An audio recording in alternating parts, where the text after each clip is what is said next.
If you study every single possible hyper successful person, whether it is Napoleon, Mozart, Beethoven, Hitler, Donald Trump, Elon Musk, Jeff Bezos, like you can literally name it, the entire list. When it comes to becoming successful, it all boils down to this factor, literally focus. And so in today's world, in the modern time of the 21st century, we are being basically hijacked and derailed from focus. And in my previous video, I explained that the attention economy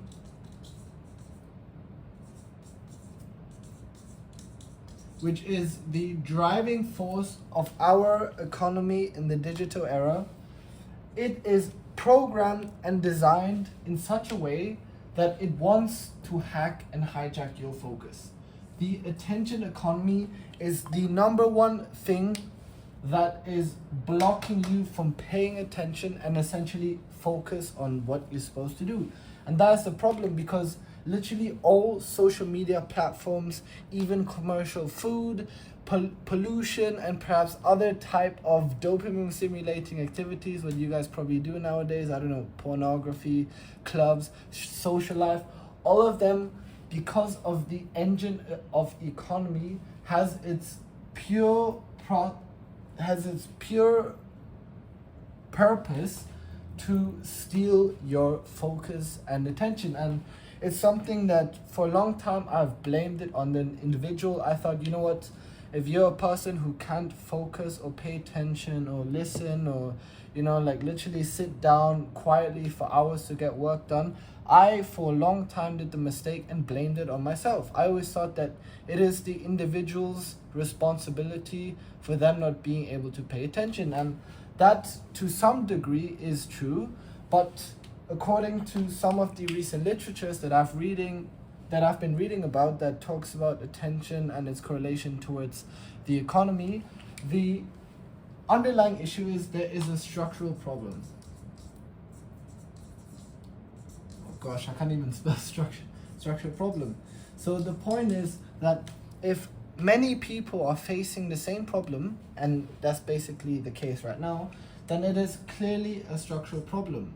And the structural problem derives from the engine of economy, which is attention economy. We live in an attention economy, and most of the activities, the high stimulating dopamine activities that we surround ourselves with, they are trying the best to steal away your focus and attention. Now, so why is that a crucial element and a main predictor for success? Because if you extensively study hyper successful individuals, then you will realize that every single person who became successful and essentially made it has not made it by accident. They have literally spent hours and hours sitting on their desk or wherever it is, and basically spending hours on their craft. And that's essentially what you have to do. Now, when it comes to focus, there are two angles which I want you guys to understand. And the first angle is the perspective of focus. So basically, like what you should focus on. And in today's world, there's a huge misconception, and I myself have been in this flipping trap for such a long time, that it is one, okay to multitask, and two, it is absolutely fine to have multiple businesses at one time. And that is absolutely not the case, because every single person, again, that has been successful has literally become successful because they were only focusing on one thing, and that is the keyword, one particular thing. Singular focus. And so I'll give you an analogy for it, right? So imagine you are at point A, right? This is you right now at point A. And so let's say that point B is where you want to reach, right? Point B is the arbitrary success, whether it's wealth, I don't know, career enlightenment or spiritual enlightenment or whatever it is. The point is that you would want to reach eventually point B, because that's essentially the essence of life and meaning of life, because as cliche as it sounds, life is always a journey. So, and life is always encompassed by the pursuit of something. So you should always aim for something. Anyways, that is besides the point. But imagine you as an individual, you would like to reach point B. So you set yourself some type of achievable, perhaps monetary goal for yourself, and you would like to reach point B. And so how you reach point B is you are in a vehicle. And this is my illustration of a car, and don't judge me, please. And this is you in a car. So the vehicle, metaphorically speaking, is the that's a good, now how do I explain it? The vehicle is the carrier of the journey towards your success. So your vehicle is essentially the agent that brings you from point A to point B. And so my point with the singular focus is that if you have multiple focus, I want you to imagine that if you have so many things that you are working on, for example, if you're a student right now and you're currently working on 3 projects, and then you have 5 assignments, and then you have a startup you want to focus on, and at the same time you are playing football on Sundays, and then you go to the movies, I don't know, every Tuesday. Like, the point is, if you have so many things, you have to imagine that your vehicle is just getting really heavy. So imagine like bags, just literally imagine bags stacked on it. And so logically speaking, if your vehicle gets so heavy, it is harder, and 2, it takes longer for you to achieve your goal. Because your vehicle is stuffed with so many things that it just keeps making you slower, it keeps dragging you down, it prevents you from the optimal speed that is required to essentially reach point B. And so that is the first thing which focus, or which society is preventing, or essentially packing yourself with, to prevent yourself reaching from point B. And again, if you would like to reach point B, the message is that you have to narrow down your focus. Like literally right now, as a practical, actionable step, look at the current things that you are doing right now. And according to, let's say priorities, according to your priority triangle, let's call it priority hierarchy, I want you to literally, and this is as a homework, to kind of go down the list of every essential activity you are doing right now. Like whether it's your business, whether you're a student, whether you're corporate, whether you're a politician, a football player, whatever it is, literally make yourself a list of all the current things you do. And if you have if you have a lot of things that you're currently doing right now, literally minimize them to the top 3. And so eventually over time, narrow it to top 1.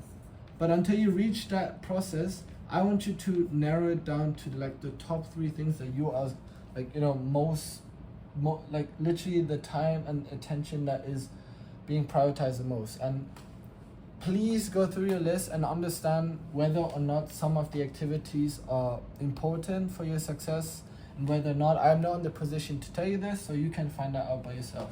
And so the second thing about attention and focus I want you to understand is society is based on the attention economy and structural problems we face. It is becoming harder and harder to literally enter deep flow. And so what is deep flow? I want you to imagine that deep flow is essentially like a superpower. It's some state of mind where you are literally focused. You guys have probably experienced this before, but imagine you are working on a specific assignment or a job or a task or an activity, and you are just in the zone, you are in the mode. And so evolutionarily speaking, this is called deep flow, and deep flow has actually been existing for quite some time now. In fact, we are evolutionarily hardwired to be in the state of mind, but in the 21st century, due to all these factors surrounding this attention economy and high dopamine stimulating activities, we are preventing ourselves from entering this zone.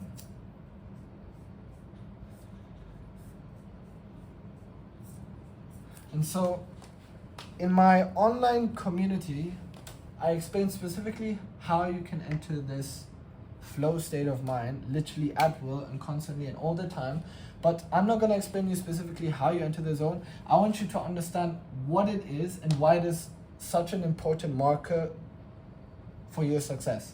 And so the three biggest things that are preventing you from entering deep flow is your social media, your nutrition, and your sleep. And as cliche as it sounds, a lot of people are absolutely aware about this, but at the same time, they are not doing any type of routine or recreational activities to minimize this. So your goal is you would want to minimize the damage caused by this. And I'll go through every single one. So before you guys click off because I didn't answer your question or any sort of judgment like that. So social media. So what is the problem with social media? And so because it is driven by the idea of attention economy, the biggest emergent issue of social media stripping away your attention is short form content. Because honestly, man, short form content is perhaps the most lethal killer. That thing is so destructive for your mind, because you have to understand short form content is designed and hyper designed like to steal your attention as convenient as possible. And this entire idea of doom scrolling is literally explanatory. So doom scrolling will literally lead you to doom. So it will literally lead you to oblivion. So my point is, the first and foremost thing what you have to do is you need to avoid short form content. As crazy as it sounds, because a lot of my content on social media is utilizing short form content. And yes, as a creator, you can use short form content to leverage marketing or, you know, like put content out there and all of that. But do not fall in the trap of being a viewer. Don't be on the other side of the funnel. Don't be the person viewing short form content and going through doom scrolling. Like doom scrolling is so bad for you cognitively speaking, and it's because it's high dopamine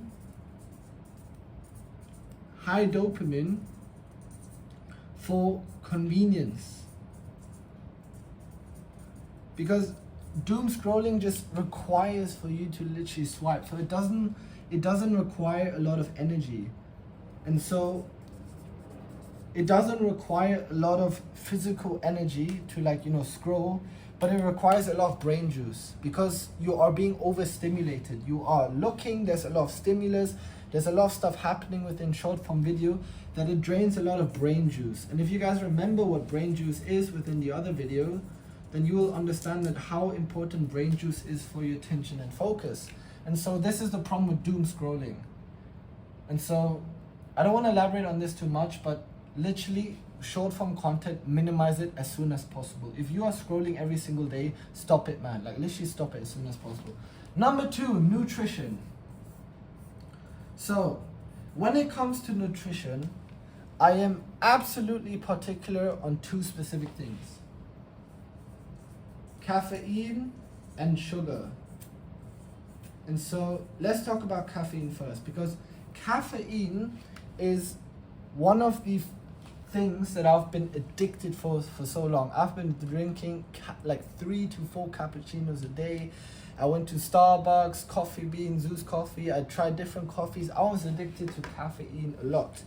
And so the problem with caffeine is, it is like, you have to imagine like a booster, right? And like imagine a vehicle, it's like a booster, right?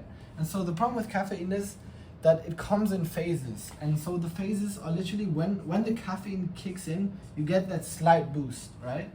So imagine this. Imagine the scale. You get a slight boost, and then you crash, a slight boost, and crash.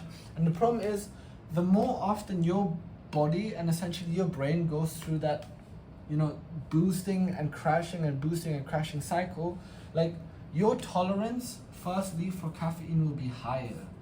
So that means that you have to take in more caffeine in order to experience the boost and crash. And the problem is that when your tolerance gets higher, your crashing, so your boosting becomes shorter and your crashing becomes longer. So that means that you will get energized like for lesser amounts of time, but therefore the resting stage, or essentially your crashing state, becomes longer. And you don't have so many hours and minutes in a day to crash a lot. You would like to, like you essentially would like to crash and perhaps spike a little bit, but you want to preserve yourself as long as possible. Like literally stamina, like imagine it as like a brain stamina. And so you would like to increase your brain stamina as much as possible. I do apologize if it's also messy because I got perhaps a million things in my head, but your brain stamina is something that you would like to extend as long as possible. Just like athletes, how they train and go jogging every single day to improve their physical stamina, you would want to increase your brain stamina the same way, like essentially the same way. Extend as long as possible. And so when you take a lot of caffeine, your brain stamina shrinks, and it's due to, again, as I mentioned earlier, the crash and boost. And so if you are a heavy caffeine drinker, I'm not asking you to stop caffeine right away, because I tried that. I radically stopped caffeine in literally a day, and I had such caffeine withdrawal, like that was not a good idea to do. And so if you are, let's say, a heavy coffee drinker and you drink 3 cups of cappuccino a day, I don't care what Andrew Tate says or any other type of red pill individual, like don't listen to them. They drink like 10 cups of caffeine a day, and again, I don't know if it's marketing or whether or not they mean it for real, but don't follow that advice. Like literally, you would like to increase your brain stamina, and the first way you do it is literally limiting your caffeine. And so how you can do that specifically is, if you, for example, drink 3 cappuccinos a day, start taking coffees, for example, matcha latte, that has less caffeine. So like slowly over time reduce. Now that's a basic withdrawal exercise. If you are a person who exposes himself to a lot of withdrawal symptoms, then you have to, slowly and reduce it over some time. And so caffeine is the first. The second thing is sugar. Sugar is perhaps even worse than caffeine, because sugar in most conventional supermarkets is everywhere. In every single bread or food or drink, meats or whatever you buy in supermarkets, sugar is literally everywhere. And so the problem with sugar is essentially quite similar to the caffeine, but the problem with sugar is conventional sugar, or essentially commercial sugar.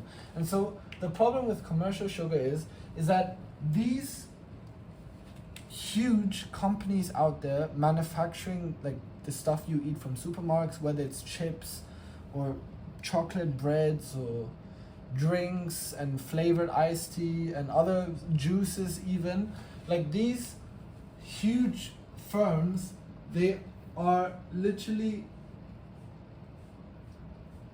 purposed or essentially hyper-focused to maximize your taste buds. So I hope you guys see the pattern here, because very similar to the digital attention economy of social media platforms, commercial food industries kind of work the same way, because they design all of these chips and snacks you eat and even juices and drinks to maximize the taste buds. And I'm telling you, like, the more these engineers, hyper focus on this, they're finding all these creative ways to stimulate as much as taste bud as possible, but by inputting as little and as less as substance in it as possible. So that includes flavoring, coloring, I don't know, sativa or whatever type of sugar. Like there's so much chemicals within that little chunk of bread, for example, that it just maximizes your taste bud, but has a little bit of input.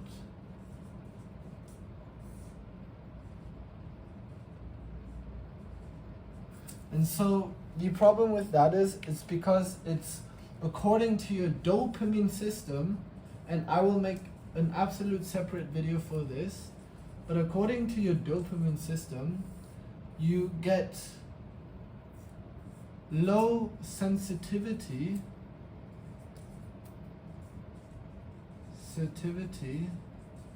but high reward. And that's what you don't want.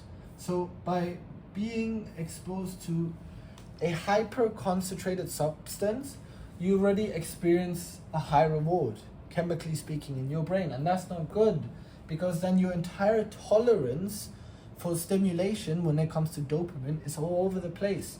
So what that means is that it takes much more input, it takes much more substance to trigger a reward.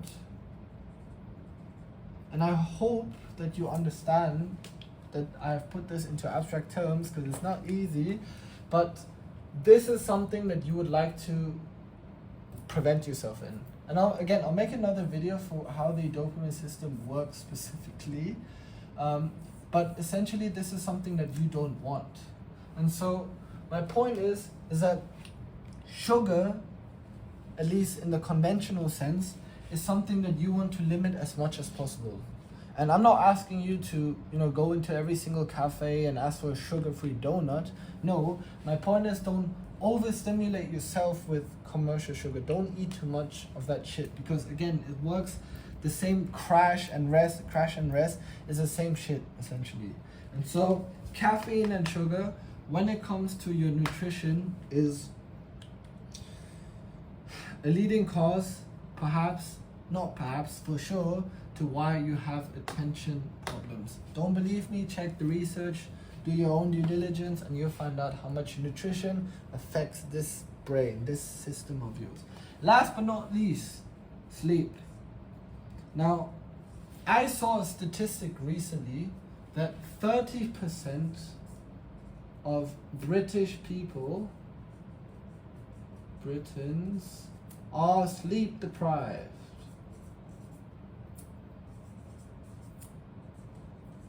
Now, you can be Mr. Prime Minister and be like, wow, that is great, because that means British people are hardworking.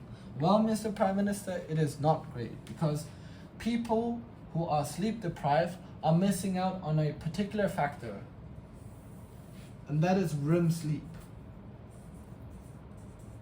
REM sleep. What does REM stand for? REM is rapid eye movement. Rapid eye movement. I'll repeat it again. Rapid eye movement. And so REM sleep is essentially deep sleep.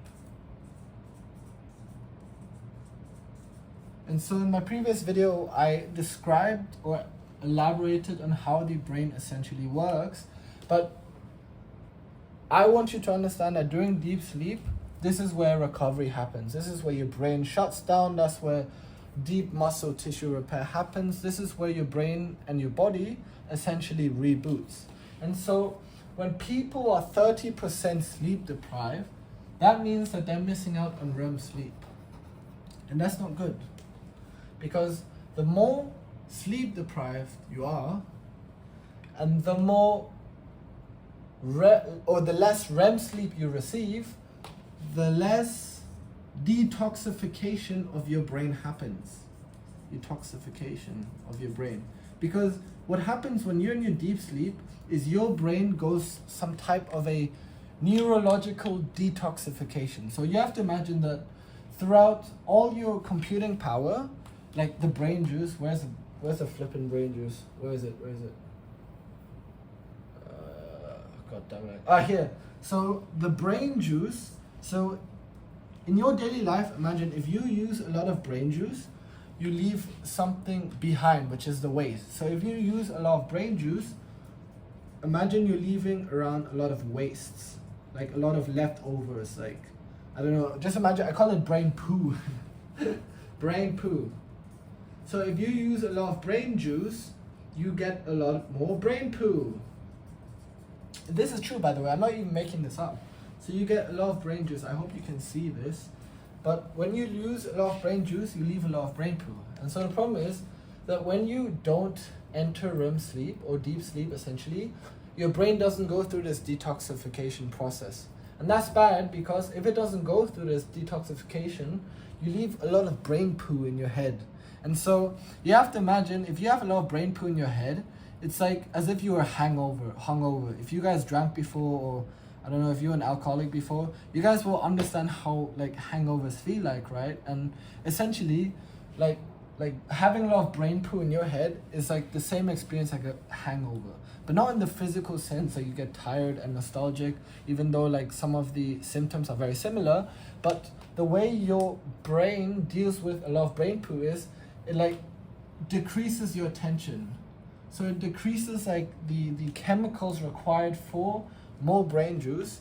And so because your brain is basically being very conservative of the existing brain juice, you literally lower cognitive capacity on the short term. And so with that being said, it's harder for you to focus if you don't sleep enough, and it's harder for you to pay attention. And so there's numerous studies on this out there, which you guys, again, if you don't believe me, do the literature yourself, do the research yourself, but this is absolutely true. And so coming back to the mission, these are the 3 things that in 21st century is being hijacked. Social media, which is perhaps the weapon they use, but nutrition and sleep. And all of these has a direct damage to your focus. And coming back to the beginning of the video, every hyper successful person out there, if you would like to become hyper successful, and maybe it's not your goal, but if you would like to become a millionaire, rich, successful in your career, if you want to retire your parents, if you want to become like a really powerful person one day, and perhaps pursue something meaningful in life, then you gotta fix this. And again, I teach specifically how within my free online community, but I want you to understand how important focus is. And with that being said, goodbye.